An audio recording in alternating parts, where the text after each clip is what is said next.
have we done so far? Let's try to understand this, right? PostgreSQL, that's built in. When you push to Heroku database.yaml file, Postgres will say, all right, use the environment database, underscore YAML. Underscore URL. Redis, we tell Rails that, hey, your cable.yaml here, use the database in Redis URL. Make sense? Paper Trail add-on. This is one of the very few add-ons you don't have to do anything. Why? This add-on sits on Heroku. Your Heroku server, your Rails server, print the log to standard out. Who here knows what standard out means? Raise your hand. If you save to a file, it means saving to a file, right? And if you run locally, this is when you run your Rails server, everything is saved to this file, right? This is called saving to file. But if you run Rails server and then you see all your log here, this is called standard out, right? Right? STD, right? Yeah, sexually transmitted disease, right? Không phải SIDA, yeah. So it's standard out. So this is standard out, and on Heroku, that's what it's configured to run. And then Paper Trail will say, take everything on standard out, give it to me, right? So it's called piping to Paper Trail, and then Paper Trail save it to their server. Now you can search, and of course they use WebSocket to show you all that log. Make sense? Great. Let's look at the other Heroku add-ons. So we have Redis. Now we add Rollbar. What is Rollbar for? Error reporting. And by now you should be able to understand all this config, right? Just any Rails app, you have some of these things. Yeah, see, Rails log to standard out enabled. Make sense? Okay, so Heroku and Rails work well together. Rails come up with this variable, and because Heroku say, hey, can you add it? Does it make sense? So they add the support. Now, that's why in Rails 4 you need the Rails 12-factor gem, but in Rails 5 onwards you don't need it anymore. So back to this Rollbar, Heroku add-ons, you need to read the doc. Okay? So let's read the doc. Okay, this add-on, and I read, okay, create the thing. If you deploy your server to another location, server, not Heroku, or if you want to run this Rollbar locally, I don't need to run Rollbar. Makes sense? Because I can see the errors. But, if you want, you can set this, right? Set the key, the access token, under this access token here, right? Rollbar access token. And then that's a local setup. But what I want to do is on Heroku,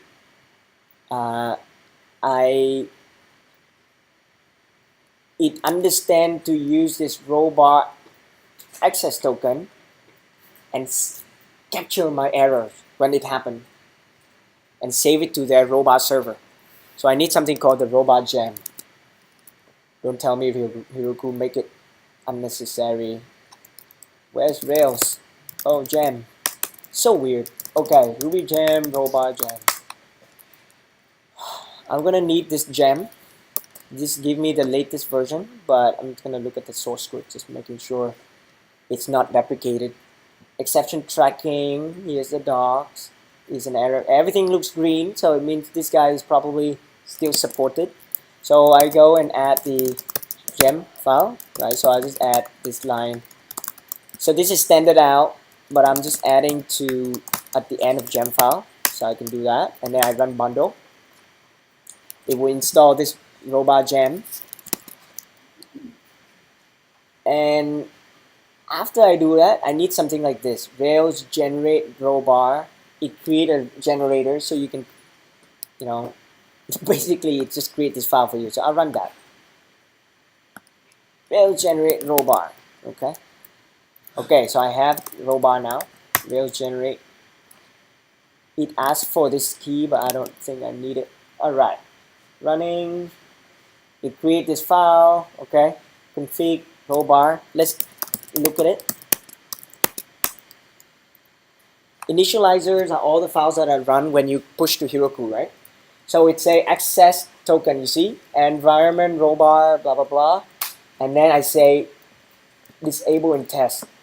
Well, I also, if it's in localhost development, rails.environment development, I also don't want it, okay? You can want it if you want, like, you know, to test it, but I turn it off here. Enable is false. Make sense? Only good for production. I save it. Looks good. So on production, this line will work. So let's commit this. Add rollbar add-on, right? So git push Heroku lecture 6 live master.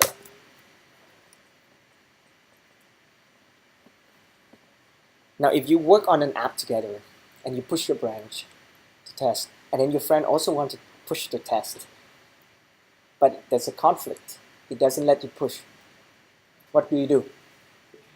You tell your friend, hey, I'm going to force, so you just override it, yeah? Just do -F. Okay, so we deploy, yeah? And there's a, you know, Heroku config add. There's no need to do that because when you do Heroku add-on create, it already added for you. There's a step to test. I'm gonna find the word test. Come on. Oh, here. Rec rollbar test. Okay. Rec rollbar test. But I want to test on Heroku. Heroku run rec rollbar test. What is it?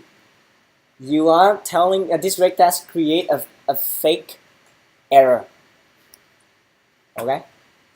And then it will, that's why when an error happens, you see this is called stack trace. And what is it? Let's go and read the thing at the top. 500 internal error. What's the error? Testing rollbar width. Right? If you see this, it works. Okay, so that's cool. How do I use this then? Heroku add-on, open rollbar. Okay, so now in here, then you have all the errors so far and all the frequency and all the stats, and then you can click on it. You can mark it as, you know, resolved if it's done, right? So this is very important. You can even assign it to your friends, you know, someone else who's in your team to fix the error. When you go production, there are, like, you know, browser IP, and then even it can guess, you know, Stack Overflow article that basically related to this error, right? So that is the third one. Let me pull up quick. See, what we covered so far is logging management, error reporting. Let's do what do you want? It's like analytics. There's also maybe mailers, background processing. Maybe I'll cover background processing first because it involves Redis. Okay, so we already have Redis on localhost. If you want, you install Homebrew, and then Homebrew install Redis server. I already have it. So imagine, right? I have something called Redis server, and I run it like this. Okay, so this server is run on port default port 6379, blah blah blah. The idea of background processing is, if there's a task that takes a long time to do, you should never run it in the main thread. You should get back to the user and do this, right, later. So what is that task?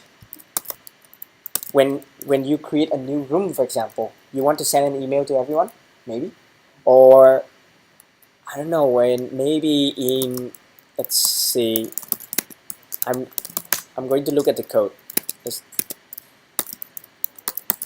Let's run the server as well. Messages. All right, remember when you create a message, there's a task called broadcasting to all your friends, right, all your clients. Maybe this task should be run broadcast by, you know, the background task. Okay, so let's go to the messages channel, app channel messages here. You see, after you create a message, there's a broadcast here. You see this line? And then after you delete, there's a broadcast here. And so I'm trying to think if Rails recommend like putting this in the server, so in the background. So I'm gonna do, imagine I do something called broadcast new message job dot, what's that, new, and then maybe you pass in the same argument, and then you say perform later. That's it. Does it read interesting? You're like, ah, okay, this guy is running in the background, and it's a, there's a, you know, someone else taking care of running this. Okay, so we're going to learn that with active job. Who here has used active job before? All right, so be careful when you click on this edge, guys. I change it to guides. All right, so let's do this. We generate a job, Rails generate job. So I'm gonna call this new message job, right? So Rails generate job broadcast, you can name it anything, new message. Okay, so it create a new broadcast new message job file. All right, let's go to that file. In this broadcast new message, there's a thing called perform arguments. This is up to you. Perform argument. So this is how the star thing means. It can, this allow you to take as many arguments as you want. But in this case, I know exactly what argument I need. What argument do I need, guys? Stream name, right? And data. Maybe you can change this later. So let's do it simple like that. And then I go in here. I say action server broadcast that. Okay, this is a little simple, but that's the idea. So I have a method called perform, and in here then maybe I actually call it perform like that. Yeah, but right now it looks like, oh, this just call that, that's okay, but that's not the way it works. You define a method here called perform. Ruby magic tell you that you can call perform now or perform later. Okay, perform now means it actually run now without adding it to the background. You sort of want that maybe sometimes in localhost, and sometimes if you think it's simple, but most of the time do perform later. So if I do perform later, what happens? Perform later, then there's something in the background that, you know, need to be set up to run the job. It, when you say perform later, it adds to a job queue. The task, there's a job queue. In that job queue, there is the argument and the name of the job, and when it's time to run it, it will run the thing with the argument you passed. You can say perform later, 1 day from now, 10 years later. Yeah? Alright, so how does it, the idea is that, so for example here, very clear, right? I can run perform later with, you say wait until, you can do that. So Rails provide active job as an interface, so that you say it's the same code whether you use Redis in the background or you use something else. You want to save all the job to a file and then open that file and run it, or you want to save all the jobs to Redis server. What we want to do is saving them to Redis server because it's very efficient. But who is going to read the Redis server and run the jobs? There's a gem for it. Okay, so perform later, you can pass in as many filter and when the argument is you want. So job execution. Before active job was implemented, each gem that you use like delay job, sidekick, they implement their own call. Some of them call perform, some of them call run, like, you know, there's so much API. So Now everyone follow the same thing. Oh, here, that's called adapter. It's similar to active record, right? You use active record, then you can change PostgreSQL to MongoDB, change to MySQL or Microsoft Server SQL, right? So I'm doing this. Setting, you need to set your backend, you see, to get built-in the interface so far, the API so far is called the adapters, and then the queuing backend. So there are these guys, okay? So we actually going to use Sidekick the best now. I used to use delay job a lot. One of my very good friends is the guy who wrote Rescue in Boston. So I'll invite him to Vietnam and maybe he could come here when I get married in September. So here, we use this guy.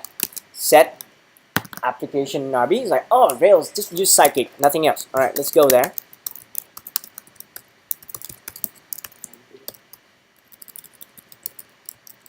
This one, right? Okay, we just follow the instruction, and then you can, configure it in each class. So let's not do that. Yeah, like your application is not that complicated. Just stick with one. And then starting the backend, and you have to go and follow the README in Sidekick. So this one is really amazing. So Sidekick say, hey, if you want to use me, okay, similar to Rails instruction, you can configure it under the application.rb like that. We just did that. And how do you set it up? You go to README file. README. There's all these stats and comparing. Say Sidekick is super good compared to time to process 100,000 jobs. Sidekick take for 22 seconds. And last time I used delay job, it takes that long. So we need the Sidekick gem. So same idea. I go to, does it do the Ruby gem thing? Well, this guy doesn't do it. So Sidekick. I just like to use the latest version. Copy this. Add to your Ruby gem. And then run bundle. I still need to read the README file to see what else I need to do, right? After I install, now this one is not correct, yeah? Like if you do this, it just install to your system. What we want is to add to your gem file. Getting started wiki page. Add this to your gem file. So look for the Rails instruction. That's good. Generate. Well, watch out. Sidekick say add worker. You don't need worker. You already have job. So before active job came, into existence, Sidekick was calling things worker. So now you have job, so don't worry about that. So you have to actually scroll down to, oh man, active job. Here. Yeah, that's the page we just read, right? It's a bit confusing. That's why I'm showing you here. Okay, I have the you see it's called perform async instead of perform later. It's quite ridiculous. All right, I have Sidekick. Okay, what else? There's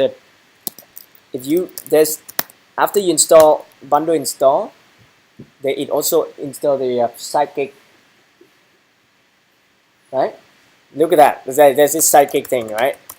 That's cooler than the Redis one. Yeah, it's a bit cooler, huh? So you have the this is the Redis, this is the database. Sidekick is the Ruby app that will run the jobs. So make sense? So let's try something. I create a job. Why don't I create one extra job in my code here? I go broadcast new message. Instead of this broadcast, I just call it like Rails.log, maybe sleep for 2 seconds, Rails.logger.info, performing, and then sleeping, and then use here wake up. Yeah, just that. And if I run that, just take a look. Okay, I have like maybe I will run 3 guys here for you to see. This is Redis. This is I run Redis server, and I run I show the Rails development log. Okay. Okay. So I run Rails console. Remember the job name? Perform, right? Broadcast new message job. So Rails broadcast Rails console broadcast new message job. This guy perform. You just pass in 2 arguments. I don't care now, right? Blah blah, and I'd enter. Right? You either call perform now or perform later. So it's called perform now. Then you see sleeping and wake up. You see this task take 2 seconds to run, and if you run it here, I cannot run the console again. That's why perform now is bad, right? Because if you remember your web request in your action code and you do this, I'm like, oh, what can I do during this time? And then, all right, so what if I say perform later? Perform later. Let's look at these 3 guys, okay? And then I say perform later, enter, and queue this job into the database with arguments, okay? And then let's look at the thing over here. All right, Redis receive some data, and then this broadcast job start and finish in 2 seconds. So Redis can run a lot more, right? But so the one on the left here process the data in the middle, and then it finish, and then that's why you see sleeping and waking up in the log. Okay, so now we understand how a background process thing works. So if I know that way, then I can just call, this is my job, performing, and maybe I can just say sleep 5 seconds. Pretend this task is very difficult. Yeah, I just say sleeping for 5 seconds. Okay, maybe 10 seconds. Why? Then when you are now sending messages, I run Postgres. When you run sending messages, let's go into this room, right? You see, if this broadcasting take 10 seconds, I cannot have this hey man so fast. So it should be up here, hey, and then it should go here. And what happened? Go to channel. Perform later here. Wait, is there a socket? Hey. Okay, it worked instantly. If I do perform now, this is bad, right?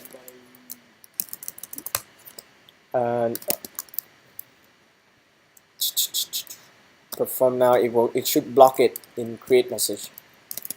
Not sure. So that's the idea. It should be bad. I think I may have to restart the server. Let's try restart it anyway. Perform now. Okay, it will still run that immediately in the channel. So I'm not sure why there, but that's the reason we do perform later. For mailing, this is very important. That's why there's a whole chapter on using using Psychic and using job for mailer. Who here has implemented mailer before for email? If you use with Psychic, there's another problem. So now you need to know mailer. Mail, any job that creates Rails generate, mailer, notify, blah blah blah. When you run deliver, so mail, there's a method called deliver an email, right, with the argument, and then you have to call deliver underscore later. So it's the same as perform later. But mail, Sidekick will add it to a different queue. There's a default queue and there's a mailer queue.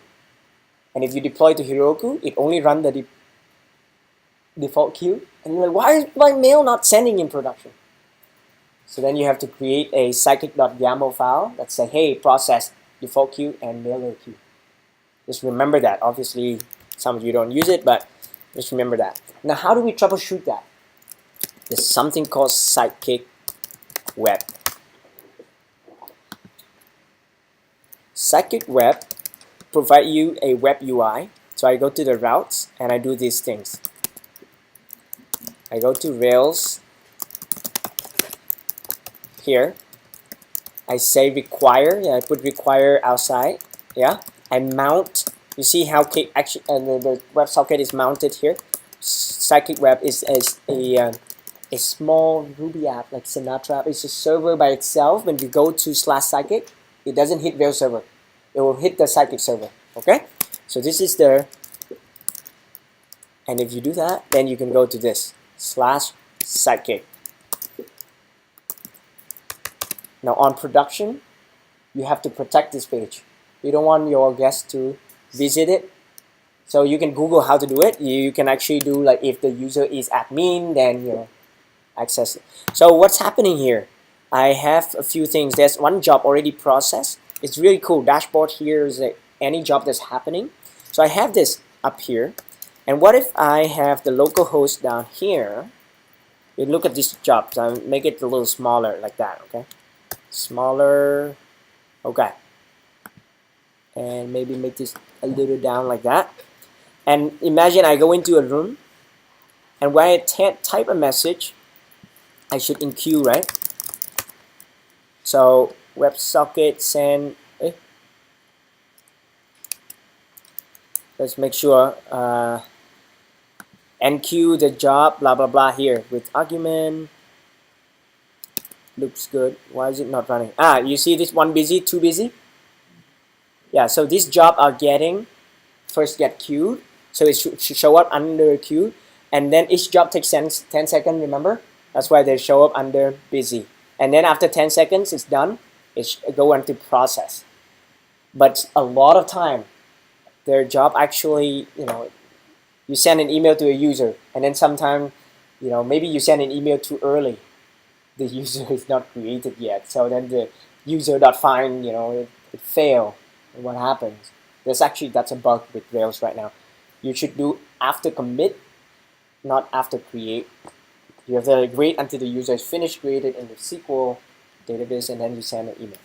But anyway, then maybe like you try to send a message to the company owner, but this person already moved to another company, right? Or maybe you try to send an email, but Gmail is down, which is normal, by the way. It may be down just for 1 second, and you send again. So how does it send again? Do you have to type the code and say, please send again? Yes? No? The beauty of the background processing is anything that fail, it will try again. So you try again 1 second later, and then you try again 2 seconds later. If it fails again, and then how many seconds? It'll try again 4 seconds later, and it'll try again 8 seconds later, and then 16 seconds. It has to be something that's a lot slower, because so why try again? There may be an internet problem, firewall problem. There's something that's down. So you send, especially for email, and especially maybe you provide the wrong username, password. It will try again, and after you set up the server properly, it will succeed, right? Another reason is, it allows you to change your code. You can inspect the job. You can delete the job, so you don't want it to send again. Now, after it sent like 10 times, or it's not 10, but after a certain number of times, it will delete. It doesn't touch anymore. Okay? So make sure you write code when you use it as a job. It's smart enough. Don't do something like add $1 million to this account, and the job fail.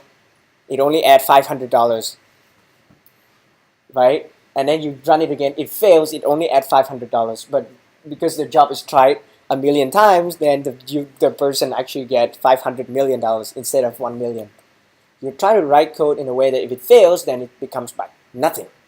If I should give you $100 as a background job, it should not complete halfway, right? If it fails, you get nothing, and then I'll try again. There's also a way when you run a background job, and you say if it fails, should only run once. There's a when you do perform later. I think you can do perform once. I don't know. There must be a syntax in that. I like guessing and then check if it works, but it's like that.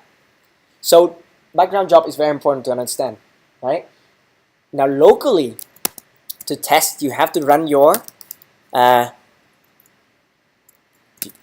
Do you see this server log? Stats. It's not that smart. You see this dashboard? It's very simple. It just polls the server for changes. Right? No need for WebSocket or anything. It's very normal. It's fine. So it just this ping. You see this this dot every time it does that. There, like it just ping the server for update. That's why it can display these things to you. Anyway, I don't need. That's a Rails server. I can quit. Obviously, if I stop the Redis server process, the Redis the Sidekick, the beautiful thing, will crash, right? Error because it cannot find the Redis database. On Heroku, what happens? On Heroku, when you now I need to deploy my app to Heroku, right? Let's see what changes. I included Sidekick. And I have the job here. Instead of broadcasting immediately, I perform later. And I say, okay, like that. And that's it. I need to add one more file, which is the job file. I remove the dump file. That's from Sidekick database. As add. So add Sidekick, right? Now when you push to production, lecture 6 live master. And this is something you read, on production. So Heroku, maybe search for Heroku here in the wiki. Come on, search this wiki, Heroku. You see this because I have a plugin deployment.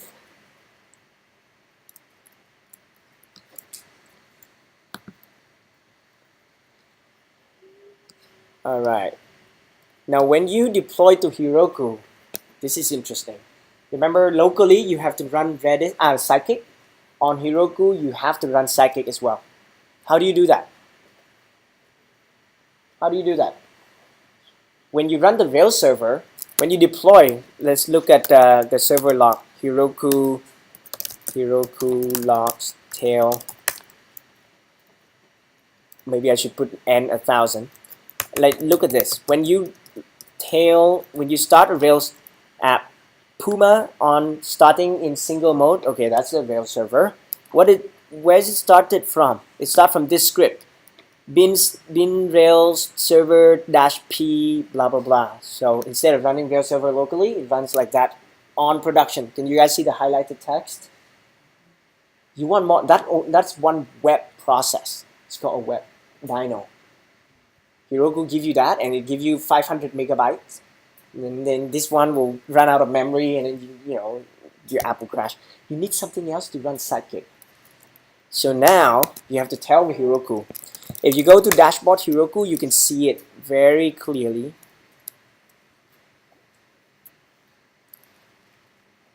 What is our app name?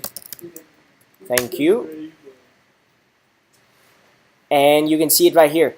Instant install add-ons, but here dyno information, okay, and then there's that, and you see only on and off. There's only one thing right now is the web process, okay, and then you can configure it and you can turn on and off. This one is another interface to run the background jobs. You just run the jobs work. You don't have it right now. So you can play with it, but the way to do it with Sidekick is to follow the README here. You want something called web, and then you want something called worker. Very similar to this, right? But it will be in the text file in your Git thing. Yes, so that's called the proc file. Process file. Alright, so I have two things. I call a web. And what is it? Okay, maybe I can copy. The cool thing, you can just copy here. And you have to do this. Your web thing has to accept an environment variable port and environment variable like this.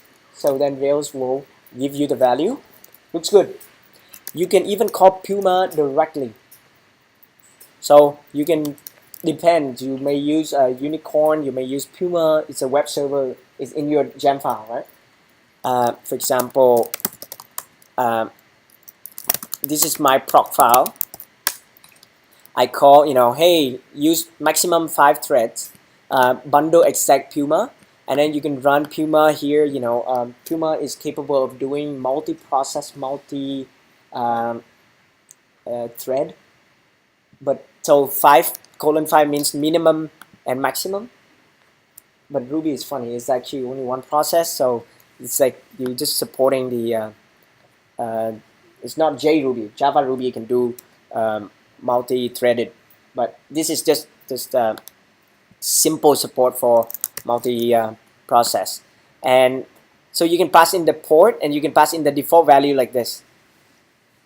So this is an advanced text, but you can just do that. Look at the second thing, worker. I tell Scikit to run in production mode, and the maximum number of threads. So because each thread will connect to the database. If you don't limit it, the default may not be good enough for you. So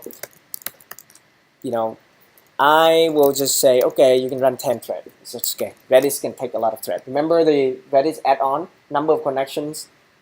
Yeah, so I can do 10, right? All of them support 10. Okay, bundle exec like that. There's one more thing that is really new. It's called release. Something after you deploy to Heroku, if you deploy successfully, it will run. This is something a lot of people don't know. And you say bundle exec. This makes me so happy when they support it. Most people still don't know this. If you push to Heroku, finally, this still in beta, I think. Finally, there's a way to say, Heroku, come on, I pushed. You should just auto-migrate my database. So you no longer running into like page crash, and then you're like, why did that happen? You post on question channel. Oh, I didn't migrate the database. Right? So I added these 3 things. Let's try, right? Add proc file for web worker release. He get push Heroku what? Like that, right? So let's look at the log, and also let's look at the this guy's pushing and Heroku logs tail. You can see that it's doing here. On the left hand side, discovering process. So it discovered release web worker 3 process type, and then release command declare. See running release command. After it deploy, it run the Rails DB migrate.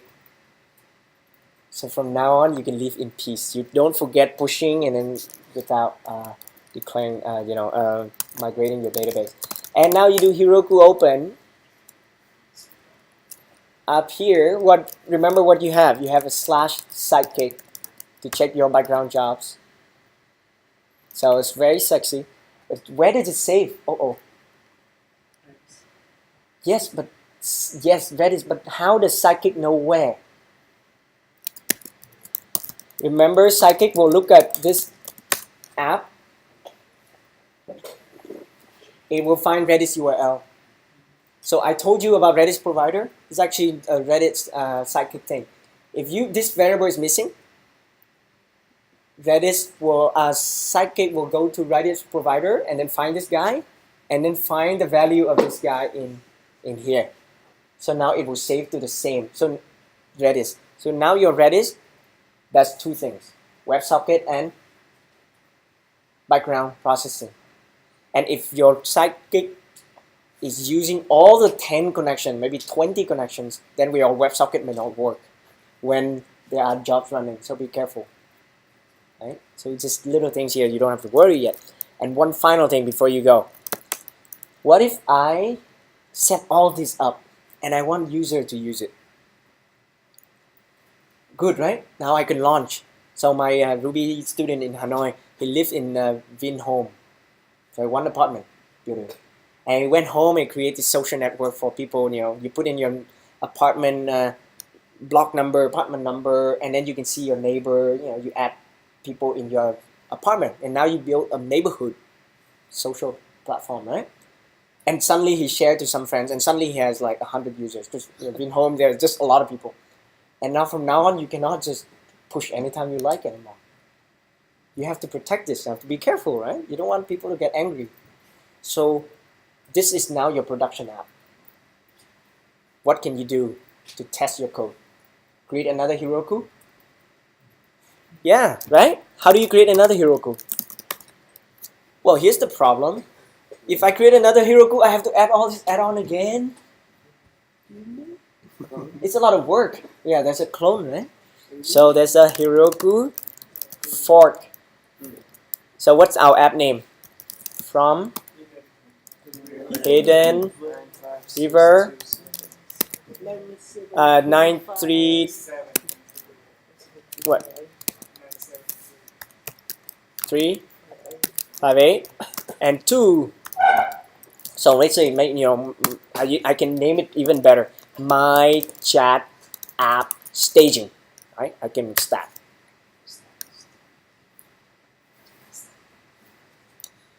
The forking is extremely amazing because if you look at this, right? First, yes, you can name your app.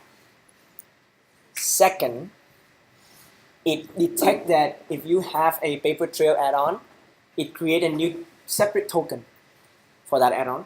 It detects that you have Postgres, yes. It also has a different database, right? This database is empty, and then you can copy it yourself if you like. You can copy using PG copy. It does it. It just migrate, for you.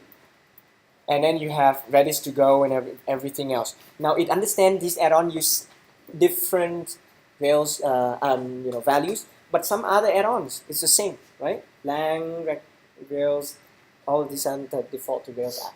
They are the same. Now there may be your own add-on. For example, you like domain underscore URL. If you deploy on your own domain and you want to set that environment variable here, then it will tell you, hey, please go set those yourself. But this saves you so much time. Any question? Huh? Yeah, now I have two. How do I deploy to them? Uh-oh. Heroku. A git push Heroku will not work anymore, huh? Git remote. I have only Heroku and Origin. How, guys? For one, I can recommend changing this Heroku to called production. So I name this git remote rename Heroku production. So I call it prod. Okay, simple. So now from now on, if you deploy to this thing, you have to do git push prod branch name : master. Make sense? Where the hell is my staging app? You can go into the browser and find the URL and git remote app, or you can type it yourself. Heroku git remote app. What's that? My chat app stage, right? Is that the guy? And then it automatically set that up to Heroku. I forgot. I should have put another name in here. So now git remote. Uh-oh, I have Heroku. Now let's rename that guy. Git remote rename Heroku to stack. So git remote like that. Yeah. So from now on, you can deploy to staging with git push stack, the lecture 6 live, right? You can deploy to git push prod like that.